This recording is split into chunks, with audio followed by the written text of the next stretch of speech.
एक होता है प्यार में अंधा, दूसरा होता है बिल्कुल ही अंधा जो जिसको कुछ भी नहीं दिखता। और फिर आते हैं हमारे डीयू वाले जो भाई देखने के बाद भी आंख बंद करके डेट शीट बना देते, चाहे सड़ी सर्दी हो, चाहे सड़ी गर्मी हो, चाहे आंधी तूफान कुछ भी आ रहा हो, उन्हें पेपर देने से मतलब है। फिर चाहे वो कैसे भी पेपर दे, बस बच्चों का यही है जान जाए लेकिन पेपर ना जाए। कैसा भी मौसम हो, चाहे भरी सर्दी हो चाहे भरी गर्मी हो, हमें जाना तो है ही पेपर देने। तो उसमें से कुछ एक मासूम मैं भी हूँ जो भाई मैं सुबह सुबह जा रही थी अपना पेपर देने। तो यहाँ मैं मेट्रो का वेट करी थी और यार सुबह सुबह मेट्रो में तो अच्छा लगता है लेकिन बाहर जाके इतनी ठंड लगती है ना, बाय गॉड क्या बताऊँ मैं।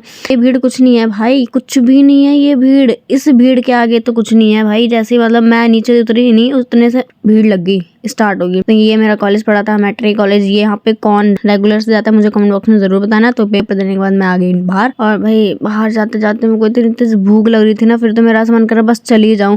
लेकिन भाई इतनी भूख में मैं क्या करूं। एक तो ऑटो वाले भैया का नहीं समझ में आता भाई, जब तक पूरी 3 सवारी नहीं होती वो हिल के राजी नहीं होते। उन्हें अपनी पूरी सवारी करके ही जाना है। सबसे ज्यादा लॉयल्टी इन भैया के अंदर ही होती है। अगर किसी को लॉयल्टी सिखानी है ना तो इन्हीं का एग्जाम्पल दो भाई का, सच में शर्म से पागल हो जाएगा। तो यहाँ मैं चल पड़ी थी मेट्रो और मैं ऐसा कुछ खाने के लिए वहाँ कुछ दिखा नहीं, तो फिर मैंने सोचा थोड़ा INA पे बदल के ही जब मैं मतलब वहाँ उतरूंगी तभी मैं कुछ खा लूंगी। तो मैंने वहाँ जाके देखा तो यहाँ भी इतनी लाइन, भाई साहब क्या होगा इस इतनी लाइन, ये तो बिल्कुल अनएक्सपेक्टेड थी मेरे लिए। फिर यहाँ मैं पहुंच गई मोमोज खाने और इस मोमोज वाले ने तो दिमाग खराब कर दिया भाई साहब। इतनी गंदी चटनी, ठंडी चटनी कौन देता है भाई मोमोज के साथ, कौन देता है, मतलब हद हो गई है। तो यहाँ फिर भी मैंने जैसे तैसे करके खा लिया और क्वांटिटी में बहुत ज्यादा कम थी क्योंकि लास्ट टाइम जो मैंने पनीर मोमोज खाए थे वो बहुत ज्यादा अच्छे थे। फिर घर आके मैंने खाया लावा केक और फिर बाद में मैंने पी चाय।